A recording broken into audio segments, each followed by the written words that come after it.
This show is part of the Head Stuff Podcast Network.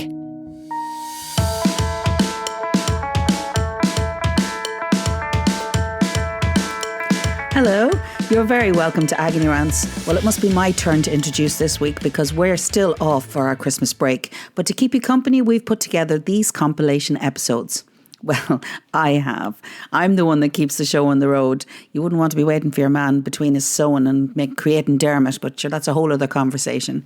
We hope you're having a lovely Christmas and you have eaten as much turkey and mince pies as you can handle. Here is a look back to some of our favourite moments. Enjoy.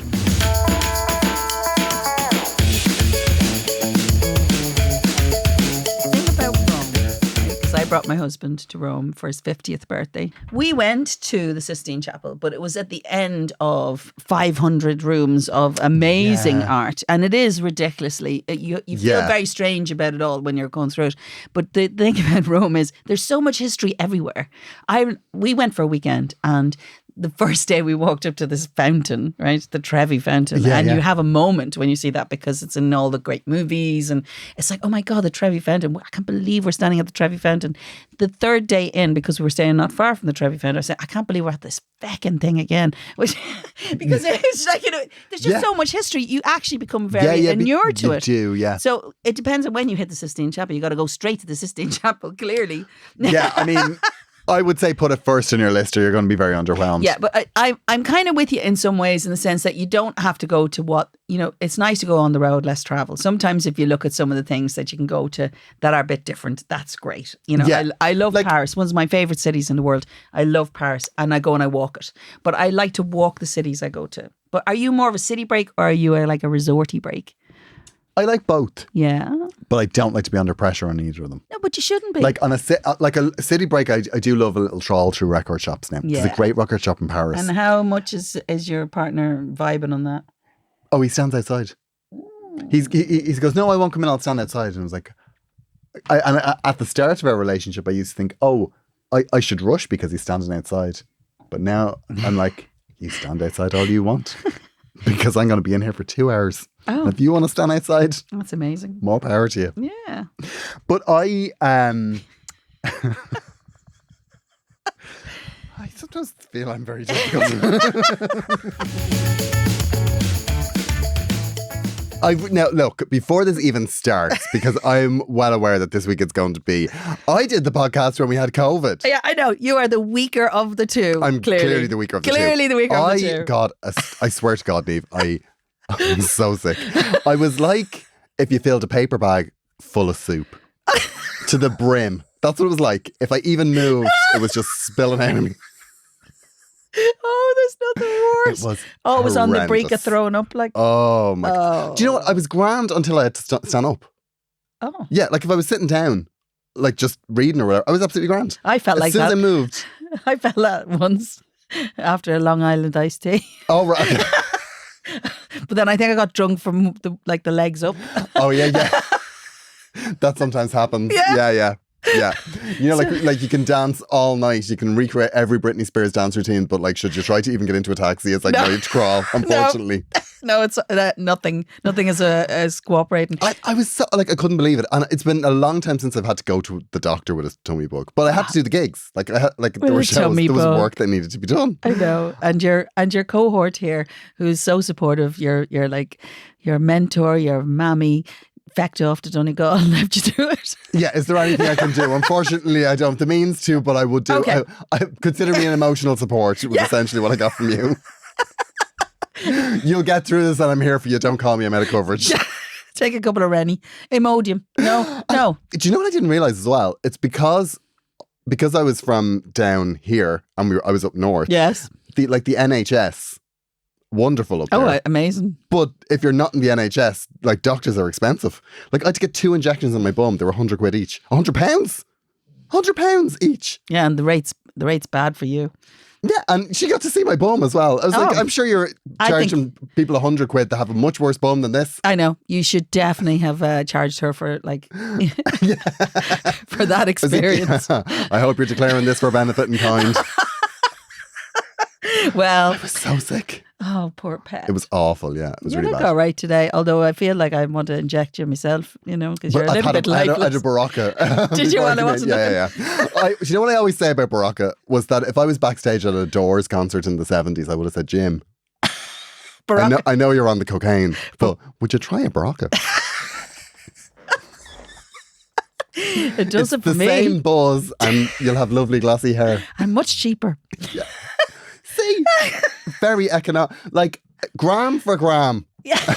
Heroin and Baraka. Baraka comes out quite well. Yeah, and less likely to be, arrested. Yeah, exactly. There's so many You can take it in benefits. front of a copper. Plus, if your dog takes it by accident, it's, it's only the more lively dog rather than a dead dog. That took a really dark turn, Niamh. Rob says, love it. Best tip is from the legend herself, Joan Rivers. Buy a cheap suit, one size too big, and spend €100 having it fitted, and it ends up looking like a Savile Row suit. That's genius. It is genius. It is genius. Of course, it also will work if you have like a Savile Row kind of body. That'll be you in a couple of weeks. Like tailored to what? Sometimes it's not how cheap the suit is. It's down to what it's actually tailored to. 100%. Like, what are you hanging this suit closer to? That's what I want to ask. But it is a good way to save money. That is a really clever tip, actually, to make something look really much more expensive. And actually, I am a big fan of secondhand. Big fan of, using things. Not obviously if somebody's died in it, but, I'm definitely up for, It's always the first question. Yeah. Did somebody die in this? But other than that, I'm kind of up for it, definitely. Somebody says here, buy... Lorraine, she says, buy used. Vinted is my best friend these days and very eco-friendly. Like, I had a look at it, right? Vinted is actually a website where you can buy secondhand clothes. And I have to say, right, the thing that always puts me off secondhand clothes is the smell in the shops where they sell secondhand clothes. And I'm sorry, but there is a smell when you go in there. And I mean, and we can't, I get it. It's sustainable. It's good for the environment. But the places always stink. Yeah, but then you just get your clean. Do you not clean the clothes when you take them out of this places? is. You're getting something posted to you, so you're going to wash it anyway. I think that's genius. It is a genius idea. Vintage is a great idea. Actually, it is a really great idea. I'm all for it. To be fair, I have a friend who tries to give me T-shirts that she's not using anymore every time I meet her. I'm not as keen on that. No, but T-shirts. the thing is, I'm all for moving stuff around. It's because sometimes we buy stuff and we don't know why we bought it. Sometimes we know exactly why we bought it, because it was cheap. That's what I bought. I have some of the ugliest clothes I have. My defense is, but it was a £5 out of TK Maxx. Usually is the end of that conversation. Yeah, or Primark end of line. Yes, exactly right.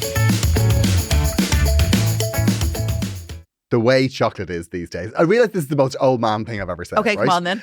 Chocolate used to crack. It used to break. Like you'd snap it and it would break. But now chocolate tears. Have you noticed this? It tears like you can actually rip an Easter egg. Oh, I know what you mean. You used to have to actually bash it. You'd smash it and it would, you get the satisfaction of I think I know what the problem chunks is. of chocolate. Go on. Have you been leaving it on the front seat of your car? It's getting overheated. Do you know what? I was in the middle of my rant and I thought, to be fair, girl, you used to keep them in the fridge. Yeah. Are you sure? Maybe I'm not going to pull apart the chocolate industry. Maybe this is more local. It's a more localized problem. I think you maybe need to think about how you're storing this chocolate. Fair enough. I stand by it. I think there's a lot more than a glass and a half of milk going into dairy milk. I think there's oil. There's stuff that makes it terrible. Yeah, my rant is not scientifically based. Okay, now here's my question. What is your go-to for a chocolate bar? One of my treats, when I say treats, one of my, I've had a very bad day and I need everyone to leave me alone.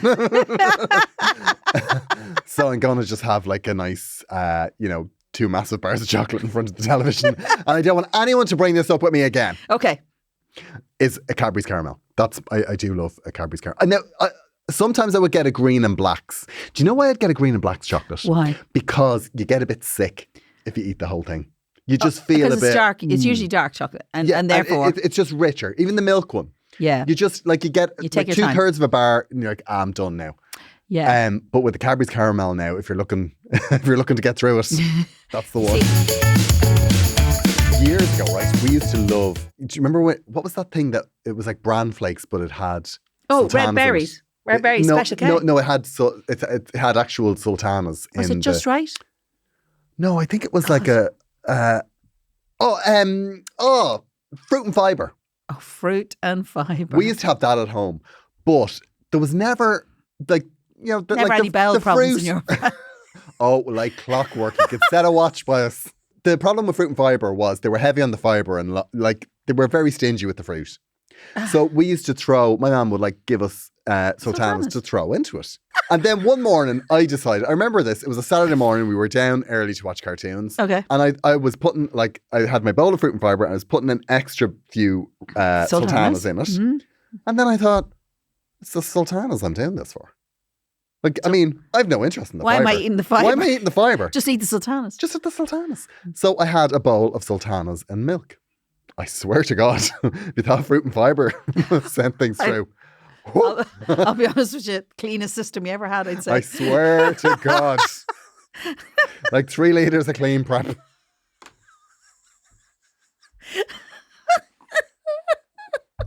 I feel we've moved away from the Easter situation.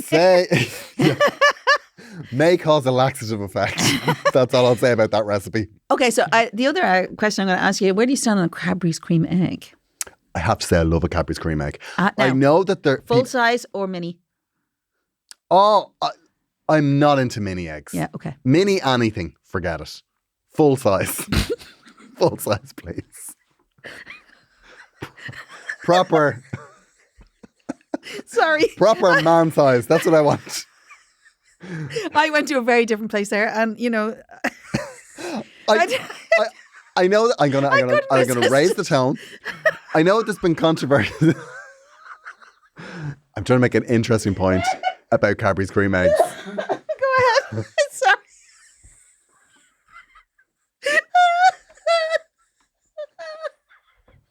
Sorry. I just had a moment. Sorry. Was it the word man size that did it?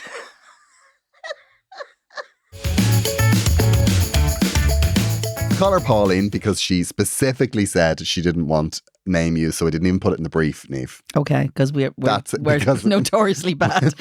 We haven't been great about that now in the past. We have had to take an episode down and beep it once or twice. 2 o'clock in the morning, waking up right in the bed going, oh my God, I forgot the beep. Go on. Most embarrassing moment was when I was admitted to the hospital where I worked, and when they were doing a physical and I had love bites on my ass. Oh, we'll call her Pauline. I am in awe of you. I had a rule that they couldn't be visible, and thought they couldn't be visible. Like, you can give me love bites, but only on me bum, and thought that they would never be seen.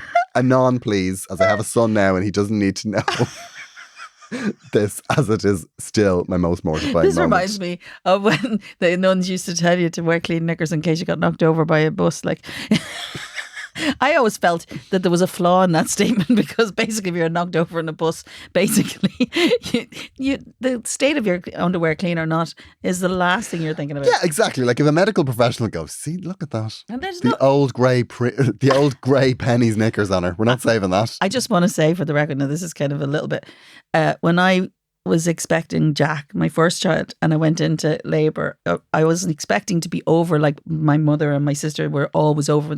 I wasn't expecting on my due date, so I hadn't actually shaved my legs or done anything. And I still remember all of my first labour, I kept apologising for the fact that I had such hairy legs, not realising that there was probably worse things that we're looking at.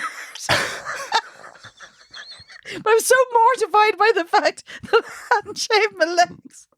You're not rational when you're in that position. Ailes wrote in and she says, group holiday is her title. One person bought a large bag of Lay's and asked everyone for 20 cents. Lads, like. That's outrageous. Now, Okay. I have to be fair. I had to Google what Lay's were. They're crisps. Crisps. It's like, they're like the same packets as Walkers, is it? Yeah, but they're crisps. I know. Do you know what bothers me about Walkers? What bothers you? And I've just remembered. Wow. They switched the colours. I never knew this about you. You're like really. Blue is cheese and onion, and green is salt and vinegar. And It should be the other way around. why? Because Tato did it that way? Yeah. We don't know You if make a Walkers good did it point, first. but I'm still furious. Okay. Yeah, but it's easy then to end up with cheese and onion when you want salt and vinegar. And there's nothing worse. If you're expecting salt and vinegar and you get cheese and onion, Oh, no. that's very disappointing. Actually, I'm highly suspect of crisps that I don't know what they are in a bowl. I'll never eat one.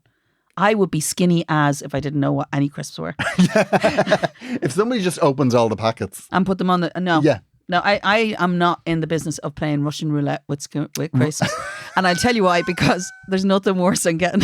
I hate sour cream and chive or whatever that shite is. Sour cream and onion. Oh, no.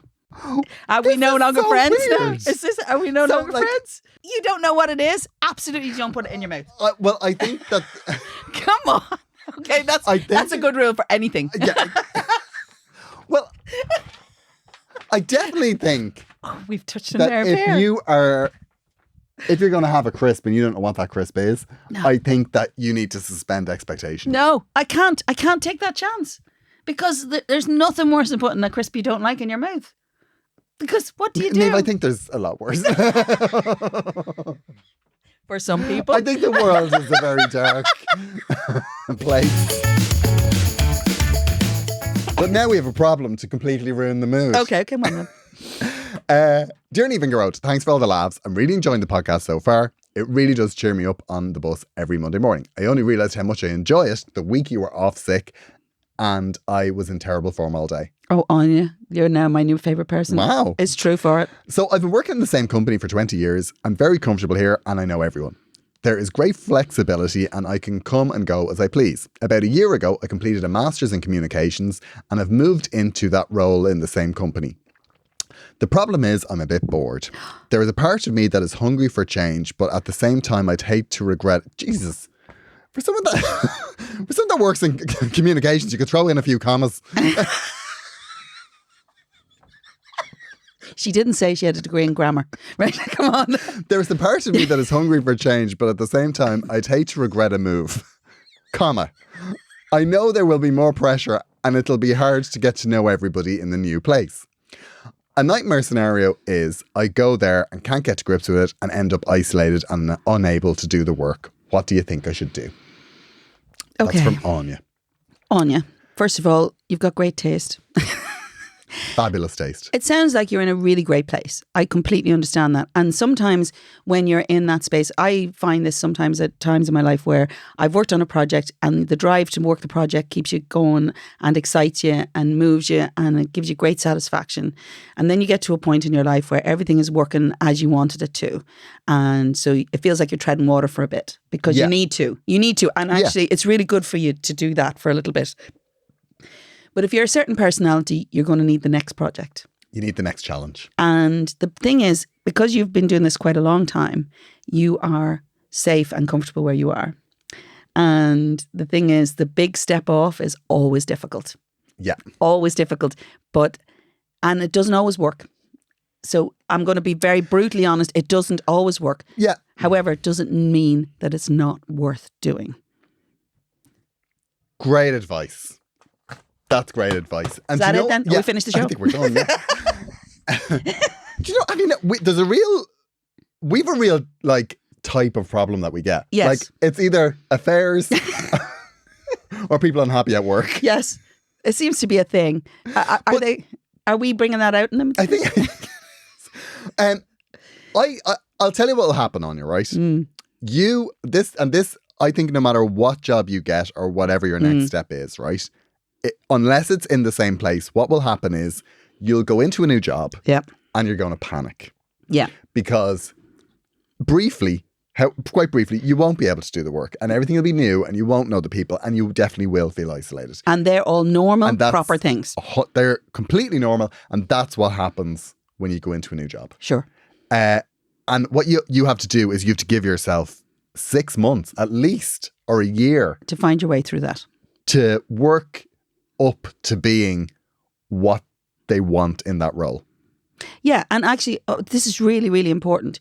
Yeah. The thing is, I do it regularly because I'm thrown into different projects all the time.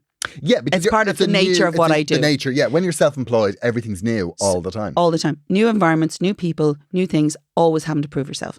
As a matter of fact, the more established you are as a person in the field, you then also have more to prove in your head and to them, because the expectation is high. And that is difficult. I've often thought about this. Like, do you want a job where you're passionate about it, or do you want a job where you can coast? So what's your life? Is your life in work or your life outside of work? Well, I would suspect that she's not necessarily coasting where she is, but she's become accustomed to how to do it. There's two solutions to this. You either bail and do something creatively in your career, or you find a way outside of your career to actually get that similar feeling. Maybe if you look at taking a challenge on outside of work for a little bit just to get used to the feeling of doing something different, it might balance it out a little bit more. You know, I'm only looking for suggestions. To be fair, my instinct is always to go, if your instinct is, I really want to do this, then you do it wholeheartedly. And I really believe in that. I really, really believe in that. I think you have to really look at that. It doesn't matter what the outcome is then, because you will survive it. If you've made that decision with your instinct, if you make the decision, don't let anybody else make that decision for you. 100%. Do not make any decision that doesn't involve your instinct. And I would say do it. I would say go. I think if you're, I think they'll be sad to lose you where you are. I think if it doesn't work out in a couple of years, you can go back. But the chances are you probably won't. Yeah, but the other thing is, if you have a master's in communications and you're as good as your job appears to be on this situation, if you take the jump, you'll always have work. Yeah. I don't think you have anything to worry about. As long as you don't require a promise. I think that the only problem Anya has is that she's been in the same place for 20 years. I think that's the problem. Like she's somebody who she found something else she wants to do. She went after, she got qualified in it. She then got that type of role in her own job. Yeah. So you're a go-getter. You make all those changes anyway. And actually What are you wasting our time for, Anya? You're talking about the Eurovision. Yeah, but this is like the Eurovision conversation. I went back in 2010. That involved a decision, and lots of people said, how do you feel about the fact that, you might not win again? And, there was a lot of risk involved in that. And you said, I'm going to win. Mark my words. Yeah, didn't quite work out. I qualified, move out of the space. She qualified. And I didn't have to deal with the Sonia conversation in 2010. But actually, the constant Sonia. Who were the two that played the piano? The Romanians? No, the ones Paula and Ovi. They were my favourite in 2010. Anyway, moving back to Anya. Anya, let me tell you something, right? There's always risk. But if you believe in what you're doing, then you're going to have some fun. And actually, you don't want to leave yourself completely open that there'll be too much free fall. But the truth is, you will survive it. And you're able for it. You'll be grand. You've managed to achieve all of these things. If you're hungry for it, and you really do believe you want the challenge, just go for it. Yeah. And you know what? Don't let this doubt that you have in yourself affect your confidence going into interviews. You go in there and nail it. You lay it on the line, right? Do you know what you're after here? Big change. That's what you want. A big hefty chunk of coin when you move jobs, right? You're leaving something somewhere that's very comfortable, so you get something brilliant to go to. Do you interview well? I'm terrible in interviews. I'm absolutely abysmal. I am absolutely I think we've had this conversation. Horrific in an interview. I'm terrible. I absolutely go to pieces. What happens to me is I go in, right? I go into an interview. I make them regret me. I'm completely underconfident. I hate myself halfway through, and then I completely turn on them and get resentful that they've made me hate myself. So I go in there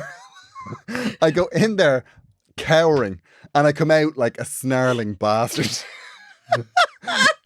And I know what happens. Like I remember doing one interview and them walking me out to the gate, and your woman from HR was just like, I don't know what happened in there, but it was not attractive. Well, so Anya, maybe don't take any advice off him, but actually what he said is true. In the wrong field. I've got every job that I've interviewed for. Really? I interview so well. Sometimes I get a better job than I'm supposed to win. However, I can't always back it up with the job. I never. And to be honest, obviously as a singer, that's slightly different now. But I think interviews are all about being kind of positive, and really you do have to kind of say you really want me, but in a way that they don't feel that you're over confident, you have to make them want you and regret you the minute they walk out the door. I always think the one on the panel whose face you can read, you know, the one that, Yeah, there's well, I always mean, one. it doesn't happen in your interviews, but the one that cannot hide how appalled they are by your answers. They're always the one I think I could be friends with. Yeah. They probably are their mates. Anyway, so Anya, go for it. But more importantly, fly free. Enjoy the journey. Fly on the wings of love. See Or how I have did that? the world tonight. Yeah, that didn't work.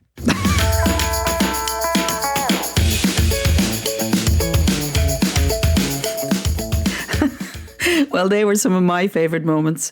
Agony Rants is back next week with our new season starting on the 9th of January. So if you have any problems or stories, send them to us on agonyrants@gmail.com. We'd love to hear from you.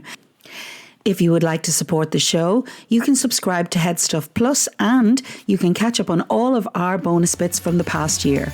In the meantime, enjoy the rest of your holiday and we hope 2023 is your best year yet. Thanks for listening.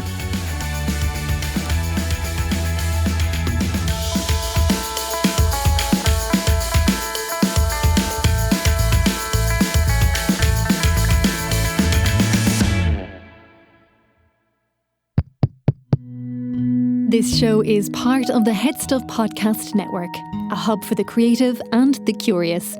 Shows are produced in association with Head Stuff and the Podcast Studios Dublin. Find out more or become a member at headstuffpodcasts.com.